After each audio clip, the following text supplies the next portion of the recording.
A ver, por un momento dejemos de lado los libros de texto y esas ecuaciones que a veces asustan. Hoy vamos a ver la física de otra manera.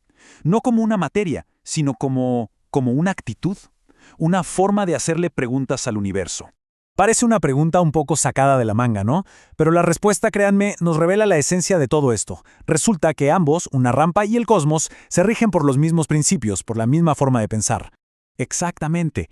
Es como un lenguaje que nos ayuda a describir la realidad, y el propósito de este recorrido es justamente despertar ese espíritu curioso, porque la física, más que dar respuestas cerradas, lo que hace es abrir nuevas preguntas. Bueno, empecemos por lo más fundamental de todo, el movimiento.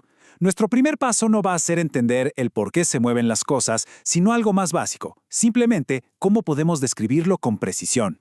Pensemos en esto un segundo. Ahora mismo nos sentimos quietos, ¿verdad? Pues no es tan así. La Tierra está girando sobre su propio eje y a la vez se mueve alrededor del Sol. En la práctica, todo movimiento es relativo a un punto de referencia que nosotros elegimos. La idea de un punto fijo, absoluto, es solo eso, un ideal. Y aquí hay una diferencia que es crucial. Si uno camina en círculos y vuelve exactamente al mismo lugar, la trayectoria fue larga, seguro, pero el desplazamiento es cero. Esta pequeña distinción es clave, porque la física exige ser súper precisos con el lenguaje que usamos.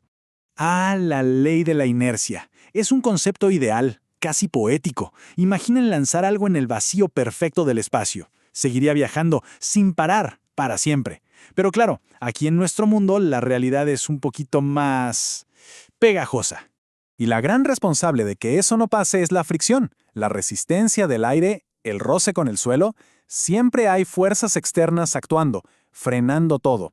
Por eso, al menos en el mundo real, el movimiento perpetuo sigue siendo un mito.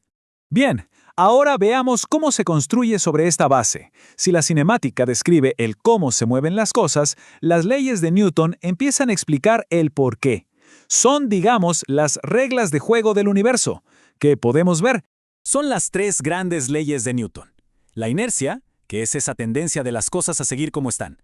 La relación entre fuerza, masa y aceleración, que básicamente nos dice cuánto empuje se necesita para mover algo. Y por supuesto, la famosa ley de acción y reacción, la que explica por qué despega un cohete. Durante siglos, de verdad parecía que estas leyes lo explicaban absolutamente todo. Y entonces, ya en el siglo XX, apareció esta pregunta que fue toda una revolución. La mecánica cuántica nos mostró que el mundo de lo muy, muy pequeño es rarísimo y no siempre sigue la lógica a la que estamos acostumbrados. Pero lo más fascinante es que no son mundos separados, existe una continuidad. Son solo escalas diferentes de la misma realidad.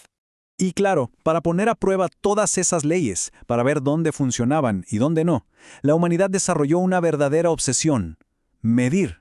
Porque en la física, si no lo puedes medir, no lo puedes entender. Esta es la historia de cómo aprendimos a ponerle números a lo que parecía incalculable. Galileo lo intentó con un par de linternas en unas colinas y fracasó. No por falta de ingenio, sino porque la luz es increíblemente rápida. El verdadero salto lo dio Ole Romer, quien tuvo una idea brillante: usar el sistema solar como si fuera su propio laboratorio. Se dio cuenta de que los eclipses de una de las lunas de Júpiter se retrasaban cuando la Tierra estaba más lejos. Con eso demostró que a la luz le tomaba un tiempo extra recorrer esa distancia. ¡Genial! Y ahí está, casi 300 millones de metros por segundo. Pero ojo, no es solo una velocidad. Gracias a Einstein, hoy sabemos que es el límite de velocidad del universo. Es una constante fundamental que define las reglas de nuestra realidad. Nada que tenga masa puede alcanzarla. Y este ejemplo es tremendo porque nos muestra por qué medir bien es tan, pero tan importante. Un simple error de conversión entre el sistema métrico y el imperial le costó a la NASA una sonda espacial entera. La precisión no es un capricho de científicos, tiene consecuencias muy, muy reales. Es por eso que hoy en día nuestras unidades más básicas ya no se basan en objetos físicos que se pueden perder o dañar, sino en constantes del universo. El metro se define a partir de la velocidad de la luz y el segundo a partir del tic-tac de un átomo de cesio. Es la máxima precisión que podemos alcanzar. Pero ojo, esta obsesión por la precisión no es para nada nueva. Mucho antes de los relojes atómicos, mentes como la de Arquímedes ya usaban el poder de las matemáticas para medir lo que parecía imposible de contar. Él se sentó a calcular cuántos granos de arena se necesitarían para llenar el universo conocido en su época, y le dio una cifra astronómica.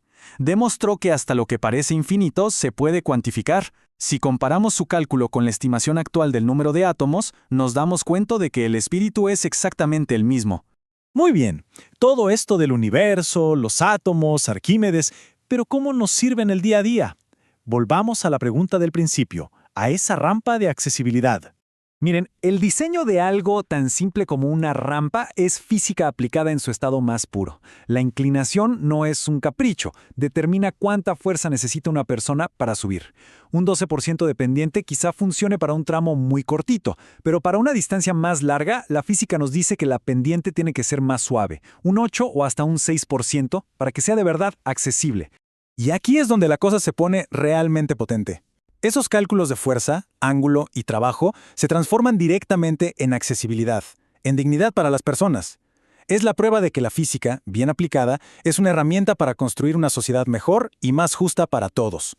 Entonces, hemos hecho un viaje bastante largo, Desde el movimiento relativo hasta el diseño de rampas. Y todo este recorrido se sostiene sobre la misma estructura, sobre un mismo proceso para entender cómo funciona el mundo.